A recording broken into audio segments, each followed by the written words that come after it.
bakal ngelanjutin, ya nanti bakal selanjutnya generasinya jadi penegak hukum, ya kalau mereka bersih, jujur, dan idealis. Contohnya salah satu seperti papi aku juga, dia orangnya yang sangat idealis. Beda dengan orang yang realis, ya dia dia merasa ini harusnya begini, ya dia merasa seperti itu gitu. Kalau misalnya ada orang lebih banyak yang seperti itu, ya menurut saya hukumnya bisa akan lebih bagus, keadilan bisa dijalankan. Tapi kalau misalnya orang yang seperti itu aja udah ada mau membawa perubahan, tapi justru malah ada pihak yang mau menghentikan, membungkam orang yang mau agar hukum ini lebih baik, malah dipenjarakan, malah ditekan seperti itu semua, ya gimana mau hukum bisa lebih baik, gimana mau kita bisa mendapatkan keadilan. Karena saya sendiri masih ya, menurut saya keadilan itu belum ada di Indonesia, belum sih. Ya saya masih nggak percaya. Menurut saya itu cuma teori-teori yang kita pelajarin di sekolah. Kita kan pelajarin kalau kita harusnya ada hak asasi manusia, Pancasila itu ideologi, tapi menurut saya nggak ada dijalankan sama sekali. Itu semua cuman teori, nggak dipraktekin istilahnya. Ya, sesuai pengalaman pribadi. Katanya gini, kayak perlu ada revolusi mental ya buat generasi muda ini, supaya kayak mental-mental yang dibentuk dari seusia aku itu bukan mental-mental yang sekarang lagi ada di oknum-oknum aparat yang tidak bertanggung jawab ini sih menurut aku. Jadi selanjutnya untuk mereka yang ada di duduk di pemerintahan atau duduk di hukum itu tuh mereka benar-benar yang emang jujur dan bersih gitu. Jadi 3 tujuan hukum tadi bisa terwujud, karena benar tidak ada yang salah dengan hukumnya, tapi sekali lagi oknum atau orang yang ada di pemerintahan, yang ada di profesi hukum itu banyak yang tidak bersih, yang membuat akhirnya negara ini seakan-akan kayak nggak ada hukum gitu loh, ya kan? Jadi kayak hukumnya tuh nggak terlihat gitu, karena memang banyak banget merugikan warga negaranya sendiri. Sedangkan harusnya kalau misalnya kita sebagai warga negara itu kan kayak pilarnya kita ya, yang melindungi ya harusnya. Tapi malah yang terjadi justru malah membunuh rakyatnya sendiri gitu. Penegakan hukumnya kayak yang susah, iya. Penegakan hukumnya tuh memang sangat susah tuh katanya. Gak cocok, hanya mampu mengkritik untuk Indonesia maju, bukan ada pembukaman. Ya bener banget. Nah, kalau dari Kat sendiri nih, apakah Kat udah pernah ketemu sama pihak keluarga dari pelaku utama yang kasus KTP, yang kasus pemalsuan KTP itu, Kat? Pernah ketemu nggak? Atau misalnya pihak dari keluarganya tuh ngajakin ngomong Kat gitu? Nggak ada sih kalau itu, nggak ada. Saya nggak pernah ketemu sama keluarganya, nggak begitu. Iya, nggak. Cuman iya. Namun aku mau tambahin lagi yang tadi kan, yang tadi dibilang sama mbaknya, dan memang sebenarnya hukumnya ini ya udah ada, dan bahkan ini yang tadi saya bilang SKB ini ada surat keputusan bersama kan untuk memperjelas undang-undang ITE, dan ditandatangani sama 3 menteri, ada pokoknya ada kementerian, dan ditandatangani sama Kejaksaan Agung, dan juga ditandatangani sama bahkan Kapolrinya sendiri. Ini ada SKB yang untuk menjelaskan undang-undang ITE, ditandatangani sama Kapolri Listio Sigit sendiri, ada tanda tangannya. Tapi anak buahnya nggak menjalankan. Jadi sebenarnya aturannya udah diperjelas. Tapi kalau misalnya aturannya nggak dijalanin, buat apa dibuat aturan? Kan kita bisa udah sewenang-wenang mereka aja kalau misalnya nggak dijalanin gitu. Jadi ya, yang membuat atasannya sendiri, yang melanggar anak buahnya sendiri, dan atasannya diam saja. Kalau ditandatangani sama Kapolrinya. Kayak bigo katanya kok error. Kayak bigo persis ya kok ya. Iya kan? Tapi benar sih, maksudnya kayak terkadang itu yang sulit itu adalah yang ke bawah-bawahnya juga. Terus yang atasnya udah tahu itu salah, tidak berani menegur gitu loh, ya kan Kat? Sama seperti kasus yang terjadi ini. Jadi ya memang kita banyak berdoa ya supaya semua ini bisa berubah gitu loh. Bahkan yang kasusnya, semoga kasusnya Alvin Lim ini juga dapat keadilan, karena aku yakin Kat tidak berharap hanya viral saja, karena kita berharapnya ini viral ini tuh untuk mengantarkan keadilan kepada papa gitu ya, karena memang yang dibutuhkan kan negara Indonesia ini kalau nggak viral nggak akan ditengok nih sama aparatnya, nggak sih? Justru harus ada sekarang memang perkembangan teknologi ini mengantarkan kita ketika ada sesuatu yang viral itu mereka baru matanya kebuka gitu, baru mereka kayak kalau nggak aku tangani ya kan mereka yang malu, karena semua rakyat pasti udah langsung nge-push gitu loh. Nah, terus aku mau tanya, semisal ya, eh setelah semua yang sudah Kat lakukan ini, apakah tapi misalnya dari baik pengadilan, karena ini kan lagi proses PK ya kalau nggak salah ya, udah sampai di PK bukan sih, iya kan? Nah tapi ternyata nanti tidak Yang itu ditemukan, yang PK. iya kan? Yang waktu itu kan Iya, PK iya. ya yang itu ya. Nah tapi Iya. misalnya nanti tidak kunjung ditemukan juga bukti baru gitu sampai akhirnya putusannya tidak berubah, terus semua juga sudah diusahakan sama Kat kayak gitu, tapi pada akhirnya misalnya tidak terjadi, apakah Kat punya rencana selanjutnya atau memang berhenti sampai di sini aja? Kalau yang ya tentu pastinya aku bakal terus bersuara terus sampai ayahku bisa dapat keadilan. Walaupun memang aku sendiri nggak percaya bahwa keadilan itu nyata, tapi ya aku memang tetap berjuang dan emang aku satu-satunya apa ya penyelamat aku ya Tuhan aku sendiri. Aku sering berdoa Ya. gitu kan. Ya aku bakal terus nemuin cara sebenarnya ya. Aku kalau misalnya yang itu udah ditok misalnya nih 4 tahun dan ada yang kasus ITE ini misalnya jalan kan akan menambah hukumannya, makanya aku juga mau biar bisa Ya. dihentikan SP3-nya.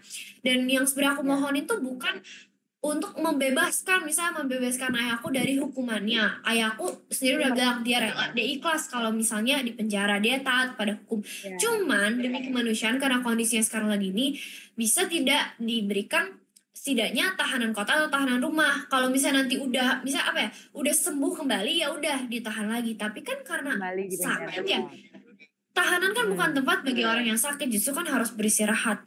Nggak kondusif tempatnya, harus cuci darah, juga kan di dalam situ kan tertekan. Jadi ya aku yang ingin aku minta, demi kemanusiaan lah, bisa gak jadiin tahanan kota atau tahanan rumah. Kalau misalnya udah sembuh kembali, ya udah ditahan. Karena ya aku sendiri, ya dia menjalankan hukum, dia orang yang idealis. Dan ya karena itu aku juga ingin menghentikan yang kasus ITE ini. Karena kalau misalnya nanti udah apa udah misalnya mereka menggunakan kesewenang-wenangan meskipun memang secara hukum tidak valid ya. Kalau misalnya aku lihat sendiri dari prosesnya memang ini juga SKB ada di undang-undang ada juga tentang hak prioritas advokat. Tapi kalau misalnya dari merekanya bahkan saksi ahli yang dipakai aja nggak kredibel, ya bisa mereka menggunakan kesewenang-wenangan. Makanya aku ya memviralkan ini memang karena udah menempuh proses hukum tapi nggak benar, makanya aku apa ya bersuara. Bukannya aku ingin ayah aku lagi di dalam, aku mau cari orang bilang aku cari pamor atau katanya aku dieksploitasi oleh ayahku. Maksudnya siapa sih anak-anak mana yang kalau misalnya ngeliat orang tuanya lagi kesusahan, orang tua yang ngalamin ketidakadilan mereka diem aja, itu kan aneh. Kalau misalnya hanya diem doang. Dan kalau misalnya mereka bilang aku nyari pemuat, nah aku sendiri juga nggak mau dong ayah aku lagi sakit seperti itu malah ditekan untuk diperiksa. Siapa sih anak yang mau seperti itu? Jadi tolong kalau misalnya ya terutama bagi pengacara 40 tahun yang hebat banget itu, kalau misalnya nggak ngerti apa-apa, kalau nggak suka, kalau ya belum terlalu mengerti lah, kurang literasi, tolong mending diam saja, nggak usah. Kalau memang nggak suka ya udah tidak apa-apa, tapi nggak usah apa ya cuap-cuap padahal dia tidak tahu duduk perkara itu seperti apa. Nanti kan orang juga jadi salah paham karena menganggap dia ya pengacara hebat, padahal sebenarnya perkaranya ada kesalahpahaman dari yang dia sampaikan itu. Ya benar banget dan kita semua di sini pasti mendukung Kat ya karena memang ya benar yang dibilang Kat itu tuh nggak minta yang papanya bebas enggak, tapi memang yang aku tangkap adalah kondisi papa yang saat ini juga masih sakit gitu ya. Harusnya kan kita sebagai negara yang katanya negara Indonesia menjunjung tinggi HAM gitu ya. Tapi ketika orang benar-benar sakit kayak gitu kok tidak ada perlindungan gitu. Bahkan dia juga hak imunitasnya sebagai pengacara juga seakan-akan tidak berlaku juga karena dia dikatakan pada saat yang kasusnya itu hanya sebagai pengamat. Padahal di surat kuasanya jelas dia sebagai pengacara, sebagai kuasa hukum gitu ya.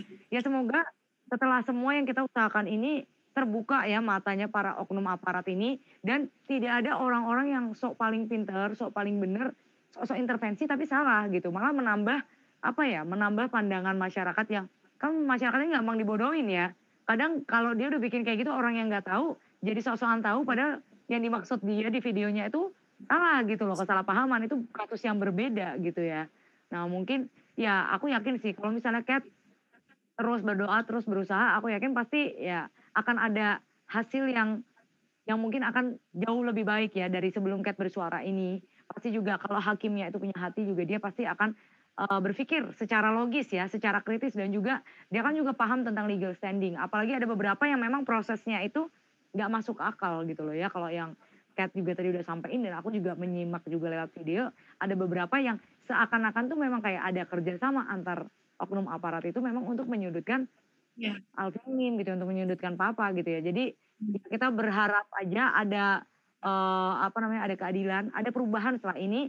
Ya at least ada namanya diringankan masa tahanannya. Karena menurut aku kok jauh lebih banyak Pak Alvin Lim daripada pelaku utama itu aja udah nggak masuk akal. Ada diskriminalisasi menurut aku di sebelah situ gitu ya. Kebebasan berpendapat udah hilang gitu. Ya kan kalau kebebasan berpendapat itu bebas. Kalau misalnya Kat ditangkap karena kebebasan berpendapat ya ilangin aja tuh pasal 28E Undang-Undang 1945 ya Kat ya. Kalau itu nggak bisa dikenakan dong karena kita sebagai rakyat, sebagai warga negara Indonesia tuh bebas gitu loh. Dan kita juga semua asas equality before the law ya. Jadi mau anak kecil, mau anak besar, mau dia bersuara ya kita semua posisinya sama gitu loh di depan hukum. Jadi nggak bisa dong. Kat dalam posisi apapun menurut aku tidak bisa digugat. Makanya mereka mencari-cari memang caranya untuk bikin seakan-akan nih Kat nih salah nih sampai ke sini nih. Kat harusnya Ya, kamu diem aja. dipakai. Iya kan? Dan untungnya Kat pinter gitu loh. Makanya kita bersyukurnya tuh memang ya apa ya, aku yakin banget Kat, papa kamu bangga banget sama kamu. Papa kamu pasti kayak seneng banget karena apa yang sudah selama ini Kat sama papa lalui selama satu kasus demi kasus tuh Kat ngikutin gitu. Jadi Kat pun udah paham gitu. Jadi apa ya, kalau misalnya ada orang yang ngomong ini segala macam Kat gak gampang terpengaruh ya Kat, gak gampang yang aduh mundur nih kayaknya aku udah tahu ini. Karena orang anaknya udah cerdas gitu ya, Kat paham hukum. Gitu. Dia juga udah tahu karena papi aku sebagai pengacara dia juga sering digituin, dibilang apa ya, lu awas lu masih ngomong tentang kasus ini, kasus lu yang lama mau dibuka kembali. Dan emang sebelumnya udah ada yang ngancem ada yang ngancem mau buka kasus papi aku yang lama diulang lagi, emang udah diancam. Tapi papi aku dengar itu ya dia tetap masih lanjut aja, dia bodo amat, dia tetap bersuara biar untuk membela kliennya. Ya udah diingetin sih, maksudnya kayak udah diancam gitu. Dan memang bener aja kasus lama dibuka kembali. Emang sering. Iya nggak boleh diulang lagi kayak itu nebis in idem katanya. Iya makanya kayak apa ya, kalau orang Indonesia ini jeleknya gitu ya kayak salah mungkin kesalahan-kesalahan yang sebelumnya ya nggak sih, buat kayak membuat seakan-akan itu jatuhnya bersalah banget gitu. Padahal yang kasus-kasus sebelumnya itu kayak udah kelar tapi dibahas lagi, diungkit lagi. Jadi kayak mencoba untuk mengintervensi hakim gitu loh. Itu yang aku nggak sukanya juga sih di kasus ini gitu ya. Dan mungkin ini kita undang nih ya Ko-Error. Halo Ko, mungkin dari Ko-Errornya udah mau mulai untuk Kat I fans you tuh katanya Aqua Girl. Mungkin dari Ko-Error juga ada beberapa yang mau ditanyain atau gimana nih Ko? Iya, halo Kat, kamu masih segar kan atau udah ngantuk? Masih segar atau udah ngantuk? Masih bisa kok. Masih santai ya, kita bicaranya masih panjang ya, belum ngantuk kan? Oke. Soalnya ini ada beberapa pertanyaan dari aku juga. Nah, kebetulan tadi juga ada viewers beberapa yang juga mau bertanya ya. Nanti di sesi terakhir mungkin ya. Iya. Nah, kalau aku langsung aja sih, Oke, kita mulai kalau dari aku nih. Apa benar kamu ada somasi Hotman Paris? Iya, aku udah somasi kalau misalnya dia tidak bisa membuktikan kalau ada yang mengeksploitasi aku, karena dia bilang kan aku dipakai. Dia eksploitasi. Kalau dia tidak bisa membuktikan itu ya berarti itu pencemaran nama baik dong, itu fitnah dong. Nanti ya aku bakal melaporkan. Betul. Sebenarnya di podcast yang lalu sih aku mau membahas tentang eksploitasi ini. Jadi sebenarnya dalam kamus ya, arti eksploitasi itu adalah tindakan dengan atau tanpa persetujuan korban yang meliputi tetapi tidak terbatas pada perbudakan, pelacuran, praktik serupa perbudakan, kerja ataupun pelayanan paksa, pemanfaatan fisik, penindasan, pemerasan organ reproduksi seksual atau cara melawan hukum. Jadi nggak ada sama sekali unsur eksploitasinya di situ kan. Jadi itu benar-benar telak banget sih kamu kalau kasus India, benar-benar telak banget sih. Itu blunder ya. Iya, dia bilang aku dieksploitasi, emangnya eksploitasi sama sekali, ya kan? Nah, terus itu Hotman Paris sudah tahu nggak kalau dia kamu somasi? Udah menerima atau udah ada tanggapan? Belum, dia belum ada tanggapan. Justru kalau misalnya dia nggak bisa membuktikan kalau aku di eksploitasi, aku udah bilang sih dalam video aku, ingin dia segera nanti bikin Minta video maaf. permintaan maaf. Tapi kalau misalnya dia nggak melakukan itu, nanti aku baru bakal melaporkan karena dia sendiri bilang aku dipakai, dieksploitasi. Oke. Nah, aku kalau boleh usul nih, kamu kan nantang Kapolri Kayak sama Hotman kata-katanya Paris kan? Kalau boleh usul nih, kamu nantangnya itu yang Jadi itu- sejajar dengan kamu. Anaknya aja kamu tantang, Kay. Anaknya Hotman Paris. Ini saran dari aku sih. Aku sebenarnya bukan menantang karena iseng atau gimana ya. Aku Ya, sebenarnya dari tahu. awal kan nggak pernah menyebut-nyebut. Aku nggak pernah menyebut-nyebut bapak pengacara itu kan. Dia duluan yang nyuruh KPAI melarang aku, dan ya aku nggak tuh kok seperti itu. Apa ya, orang lagi mencari keadilan justru malah mau dibungkam oleh dia, menyuruh KPAI untuk intervensi. Padahal aku sebagai anak kan punya hak. Jadi ya makanya itu aku melihat dia nggak ada legal standing. Memang dia kuasa hukum pelapor ataukah dia kuasa hukumnya Polri. Makanya aku menantang, jika mau ayo, misalnya bolehlah Pak pengacara itu jadi kuasa hukumnya Pak Kapolri gitu, misalnya dalam debat secara terbuka. Kalau untuk ke anaknya aku nggak ada masalah apa-apa ya, maksudnya karena memang Pak pengacara seniornya itu yang menyebut-nyebut aku dan juga menyebut ayahku penjahat, mau mengintervensi, cuap-cuap tentang ini tentang itu, tapi banyak salah paham, banyak kesalahan, kurang literasi mungkin membaca gitu. Jadi aku nggak berniat menantang untuk mencari apa ya, untuk iseng, untuk gimana, karena memang dia duluan, maksudnya istilahnya aku diem dong, nggak punya masalah apa-apa. Nyinyir duluan. Nah, cuman kalau aku lihat beberapa komentar ya, baik itu di postingannya dia, yang lain bahkan nggak membahas kamu pun, orang-orang tuh yang dibahas adalah kapan debat itu terus yang dibahas. Nah, aku yakin topik debat ini menjadi apa ya, trending di antara netizen. Trending artinya semua netizen se-Indonesia ini pengen lihat kamu debat sama si Hotman Paris ini. Benar nggak? Jadi itu yang menjadi menarik di kalangan netizen online. Nah, makanya kita berharap sih misalnya itu bisa terjadi, wah aku rasa ini akan menjadi kayak tontonan yang benar-benar menakjubkan ya buat seluruh netizen, sekaligus untuk sebagai pembelajaran maupun edukasi gitu loh. Nah, mungkin sih dari kalau aku mikir, tapi aku tahu tujuanmu bukan untuk berdebat, tujuanmu adalah membela ayahmu gitu loh. Betul. Cuma kalau lihat komentar itu kan banyak yang mau debat, mestinya dibahas kapan debat sama Kit, itu aja yang aku lihat di komentar, betul nggak? Ya betul. Ya jadi yang emang aku berdebat ya untuk bicarakan kasus ayahku yang ini, bukan kasus hukum atau tapi fokus ke kasus ayahku, karena aku sendiri melihat video dia menjelaskan tentang ini tentang itu. Yang tadi aku bilang, dia bilang ayahku tidak, dia ada bilang ayahku nggak, hak imunitas advokat nggak berlaku untuk ayahku karena nggak ada itikat baik. Kenapa nggak ada itikat baik? Karena menurut dia telah menyerang kehormatan. Sementara di undang-undang sendiri dibilang itikat baik itu kalau membela kepentingan klien, bukan melanggar, bukan bukan menyerang kehormatan orang atau gimana. Jadi yang aku tangkap, dia bilang juga suruh hakim PK nonton video, padahal itu kasusnya berbeda. Yang aku minta hak imunitas itu berbeda dengan yang kasus KTP itu beda. Kelihatan banyak sekali dia kurang mengerti dan kurang paham. Makanya ya ayo, kalau misalnya memang mau berdebat, ayo, saya mau aja gitu. Misalnya ya saya memang yang menantang. Jadi kalau misalnya memang bapak pengacara senior itu berpikir dia mengerti banget, ya ayo sini kita bicara tentang kasus ayah saya sendiri gitu. Karena sepenglihatan saya sendiri banyak yang salah dari yang dia sampaikan, asal cuap-cuap aja gitu. Dan itu juga sebenarnya awalnya tujuan saya bukan untuk menantang Pak pengacara, tapi ya untuk menantang Pak Kapolri, karena memang dia kan yang pimpinan tertingginya dan proses hukumnya nggak sesuai dari anak buah dia, dan dia juga menandatangani sendiri, ada SKB dia tanda tanganin, tapi anak buahnya menyeleweng dari itu. Makanya saya ingin mendebatkan itu, bukan tujuan saya untuk berdebat dengan pengacara itu, tapi karena ya dia menuduh-nuduh ayah saya penjahat, dia bilang saya dieksploitasi, kan punya masalah apa sih sama saya gitu. Kalau mau ya udah ayo kita berdebat aja gitu dari.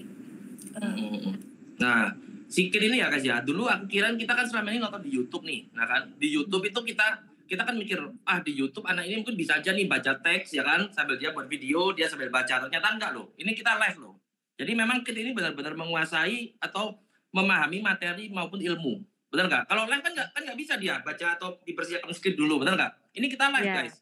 Jadi di sini terbukti bahwa ini anak itu bukan baca teks di balik layar bikin video atau baca skrip, enggak. Dia memang benar-benar memahami materi yang dia bicarakan. Bahkan public speaking-nya juga keren, betul. public Iya, speaking dia apa ya, mudah dipahami, benar nggak? Cara iya, dia menjelaskan atau itu mudah dipahami bagi kita penonton. Jadi menarik untuk kita dengar gitu loh.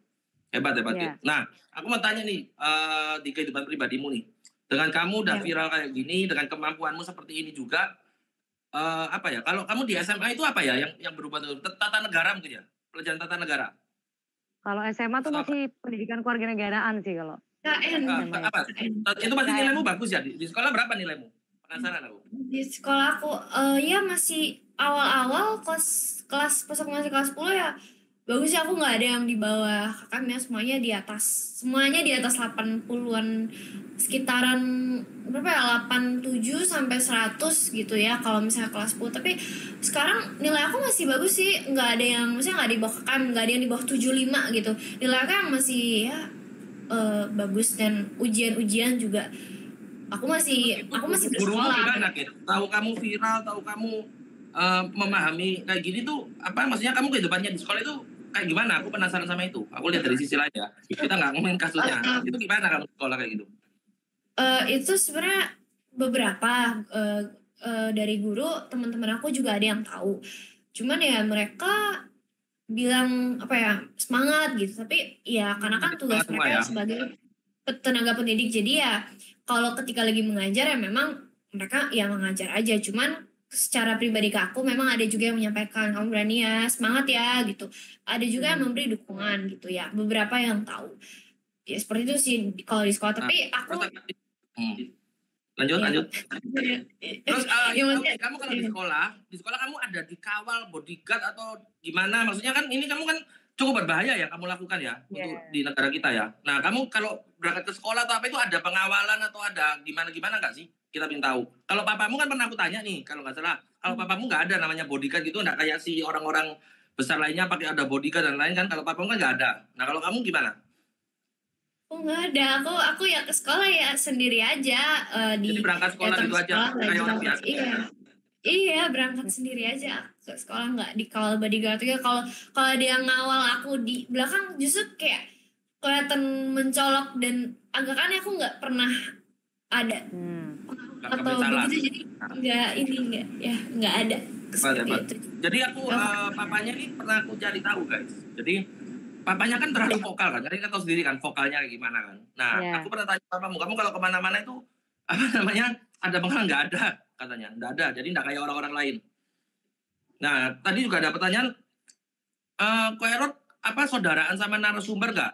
Nah, ada yang tanya gitu kan. Nah, ini aku jelaskan bahwa sebenarnya aku adalah klien dari papanya, klien. Jadi ada beberapa kasus, salah satunya juga investasi bodong, mahkota. Aku kliennya LQ, lalu yang kasusnya Umberto, kalian kalau yang tahu itu juga sempat memviralkan di YouTube. Nah, jadi aku udah mungkin 3 kali aku pakai LQ untuk ngurus kasus. Nah, kenapa aku pilih dia sih? Karena ya itu tadi guys, sebagai klien pasti kan memilih, kita kan cari lawyer itu takut yang apa ya, yang 2 kaki lah istilahnya. Ya kan, kita cari orang ini buat bela kita, jangan sampai nanti justru dikasih duit atau disogok malah bisa bikin kita kalah. Bener gak? Kita kan yang selalu kita khawatirkan itu.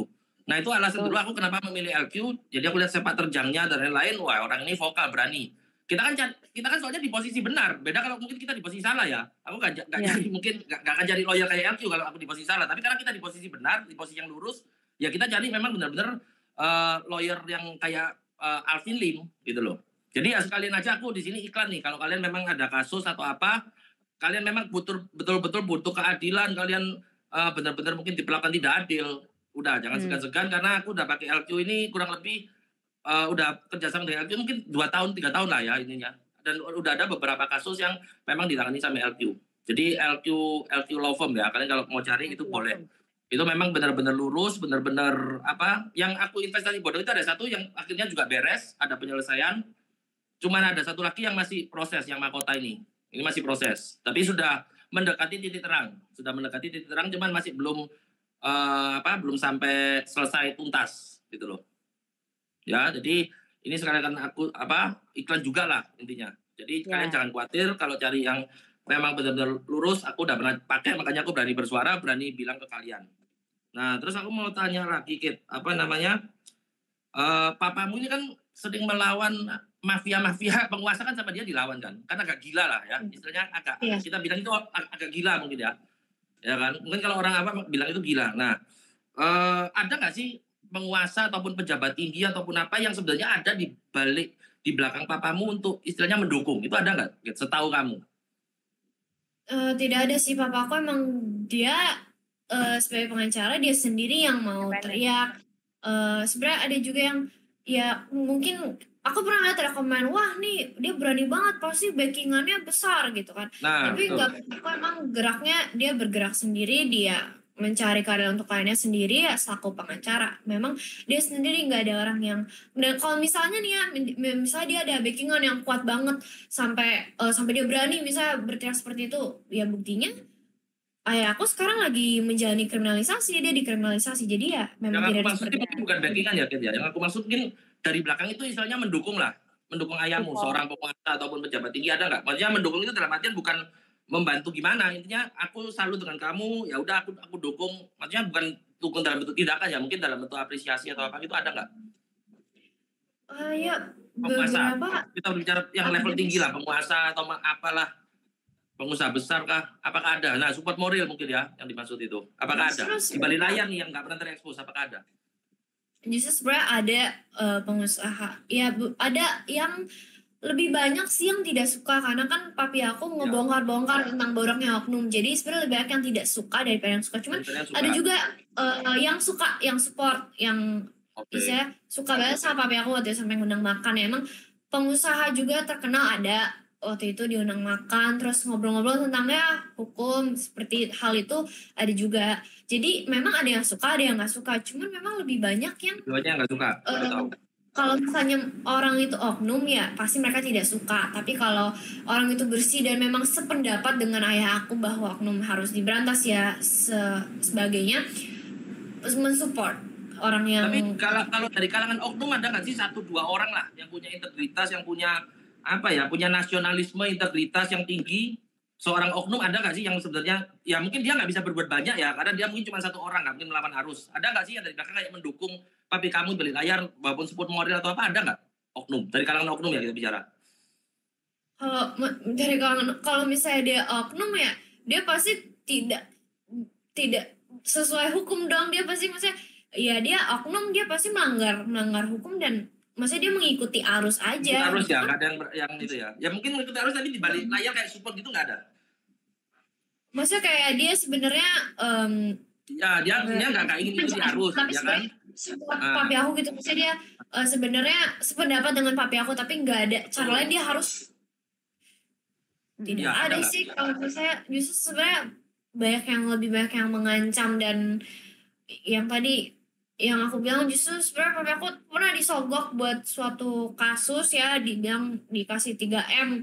Ini 3M udah cabut aja, udah lepas kliennya, tapi papi aku nggak mau. Dan yang tadi aku sempat bilang juga sebelumnya ada yang ngancam buat buka kasusnya kembali ya, justru sebenarnya lebih banyak ancaman, intimidasi seperti itu sih. Jadi yang ngedukung, yang nge-support ya ada, maksudnya yang memberi semangat dan memang sependapat dengan ayah aku ada, cuman ada juga yang tidak suka.